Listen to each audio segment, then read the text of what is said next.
Bonjour, bienvenue dans ma présentation en stand de la Sako M10 en 338 la Pua Magnum.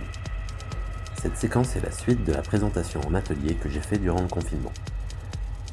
Ces images datent de cet été où j'ai eu l'occasion de pouvoir essayer la M10 sur un pas de tir de 200 mètres. En sac arrière, je me sers d'un sac réglable à l'aide d'une poire. Je me suis équipé d'un labradar pour pouvoir mesurer toutes les vitesses. J'ai ainsi pu tirer tous les lots que j'ai rechargés afin de pouvoir faire mes tests. Si vous avez suivi les précédentes vidéos, c'est ici que j'ai pu tester les munitions rechargées avec et sans alésage intérieur du collet. Les conditions de tir sont les suivantes. Un pas de tir de 200 mètres. Température actuelle un peu plus de 31 degrés.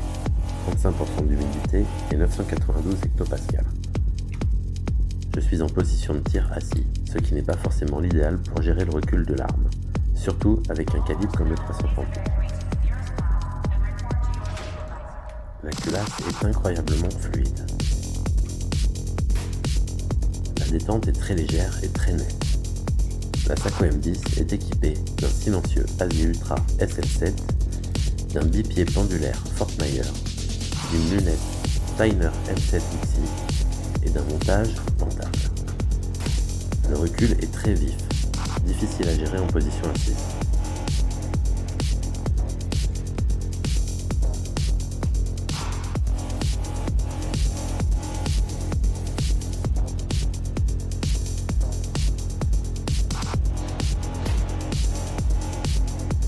Raté.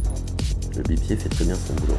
Malgré tout, la surface lisse sur laquelle il est posé le rend relativement glissant. C'est l'absence d'antidérapant au niveau des patins qui ne me facilite pas les choses. Petit conseil aux tireurs, quand vous tirez des salves supérieures à 3 coups, je vous conseille de ne fermer la culasse que lorsque vous êtes relativement prêt à tirer. En effet, une fois chambrée, la munition va prendre la chaleur du canon. Or, la poudre réagit à la température. Plus la température est élevée, plus les pressions exercées par la poudre seront élevées. Il est donc important, pour avoir des tirs homogènes, d'essayer d'avoir des munitions à une température homogène. C'est pour cela que je verrouille ma culasse le plus tardivement possible après avoir récupéré ma cible dans la lunette et uniquement quand je suis prêt à tirer.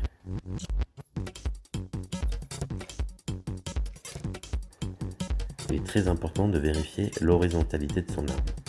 Pour cela, j'ai monté un niveau à bulle sur le rail. Je vérifie régulièrement que mon arme soit bien horizontale. Sinon, tous les réglages que je peux faire seront faux.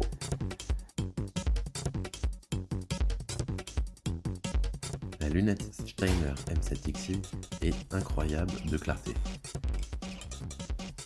Elle dispose d'un réticule en premier plan focal. Je suis actuellement sur un zoom de 12 et je vois parfaitement ma cible à 200 mètres.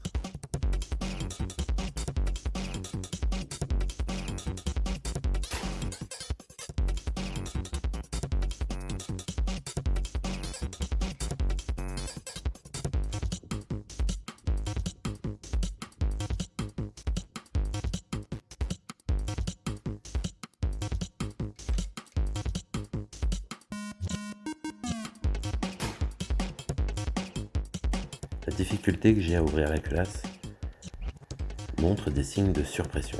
En effet, à cette température, le rechargement que j'ai fait doit être un peu trop costaud. J'ai donc du mal à ouvrir ma culasse.